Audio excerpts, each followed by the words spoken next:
So I started making videos in 2006.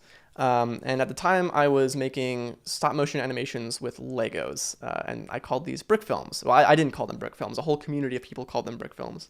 There was a website called brickfilms.com, and there was a forum on which there were a whole bunch. Oh, excuse me. I do that all the time in videos. It seems to only be during videos that I burp like that. My goodness. Anyway, I was making all these videos, and I was part of this community of people who were teaching each other how to do that better. So, you would post a video to the forums, and you'd get feedback saying, well, you're not supposed to have your hand in the frame when you take the picture and all that. And this is how you put a piece of paper in front of your desk lamp to make the light softer and make your Legos look a little less reflective. These sorts of tips, right? And it was basically kids sharing this knowledge with each other, passing it down to each other. And that was how I learned video making, was from children, fellow children at the time, but not really like from a teacher or like in school formally. And this was a really fun thing. I spent hours in my bedroom. What I would do is I would build these sets and sort of build them over my laptop. I had a laptop with a built-in camera, and I would build a set over the keyboard of the laptop such that I could only reach the space bar.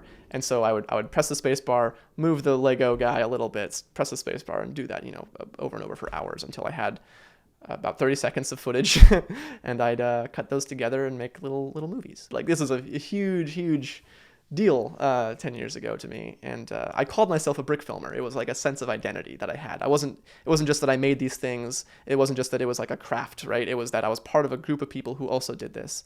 I would be on IRC chat with them, like, I guess it's redundant. I would be on IRC, Internet Relay Chat, every night with these people. I'd come home from school and immediately, boom, brickfilms.com, IRC chat. So the way I found out about YouTube was through that website. So I needed to figure out how to share these videos that I was making. And so I asked around. I was like, hey, what do I do if I want to like show people some videos and share them with people? People were like, well, there's a couple options. You can upload to some like free hosting website, but then you've got to use like a QuickTime file or an AVI file or a real player file. And each of those formats, you've got to, you've got to export and transcode, and you've got to, sort of hope that the people on the other end who want to watch your video also have those codecs installed. And it was just a big pain, right? Video distribution before YouTube was a huge pain. And so when someone suggested to me, oh yeah, just do YouTube, it's a little lower quality. It was, in fact, much lower quality than you would get from a QuickTime file, but you can share it really easily, and it's very free and pretty fast. These were sort of the reasons I got into YouTube, literally just out of necessity for free hosting to share these little Lego movies. So this YouTube account I made in 2007, and that's why my channel URL is Lego Shark Productions, because my username was Lego Shark, because those were the two things that I really liked when I was 11. There was sharks and Legos, so that's why that is still there. And if I want to fix that problem, I've either got to like join an MCN or find someone who's interested in helping me do that, which, by the way, anybody out there, if you want to help me fix my channel name, that'd be awesome. At the time, I also had my first iPod. I had an iPod Shuffle, and I was listening to a lot of like punk music. I was listening to NoFX and Pennywise and sort of these like LA punk bands, like skate punk bands. And so I was this really angsty little like, I'm listening to this gnarly punk music, but like I'm also 11 and a dweeb, and I would never act on these anarchist politics at all. I was still very like, oh, I'm just gonna be over here doing my thing, playing with my Legos or whatever. I think that listening to that sort of music sort of primed me for being exposed to like YouTube discourse.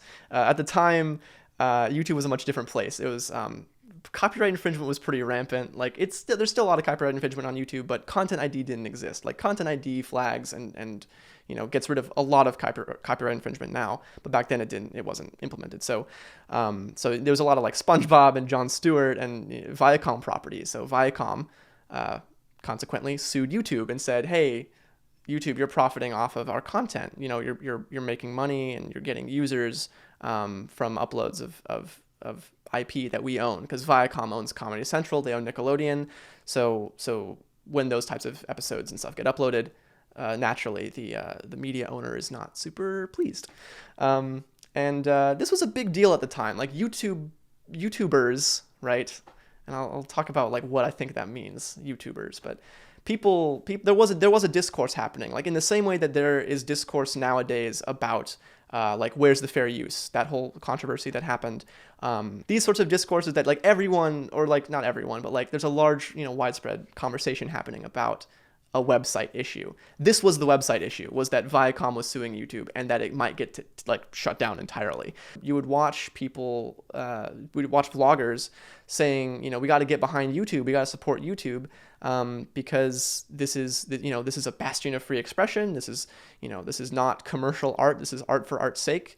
Nobody makes money here. We're just hobbyists and creative people who want to share our stories with the world. And I was totally caught up in this rhetoric. I was like fully on board. I'm like, I'm a YouTuber too, and being a YouTuber didn't mean that I made videos or that I watched videos. It was that I was down with the cause, right? That I stood in opposition to the Viacom, to Viacom, and sort of by extension, the entire traditional media industry that seemed to be out to get YouTube, who was the underdog. To me, it's fascinating that those were the controversies that were happening then, and that now the controversies are all about YouTube and YouTube not doing its job, right? Back then it was, we got to protect YouTube, we got to defend it and what it stands for and what it represents for like media democratization. And now it's like, YouTube, you're messing with my income, which is true. Like it's a valid, like the new criticisms with like where's the fair use and demonetization and the changes to the algorithm that resulted in like people's view counts dropping. Like those are valid criticisms, I believe. This year there were a slew of controversies that gave YouTube a lot of bad press, but we forget a lot of the time, right?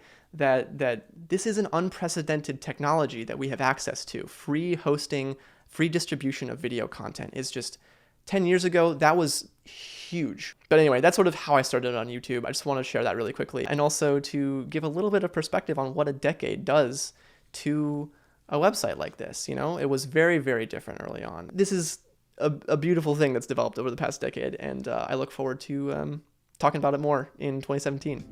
So thanks. See ya.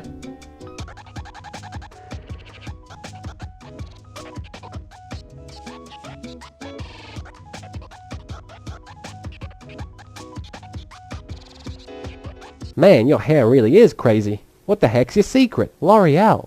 Because I'm worth it.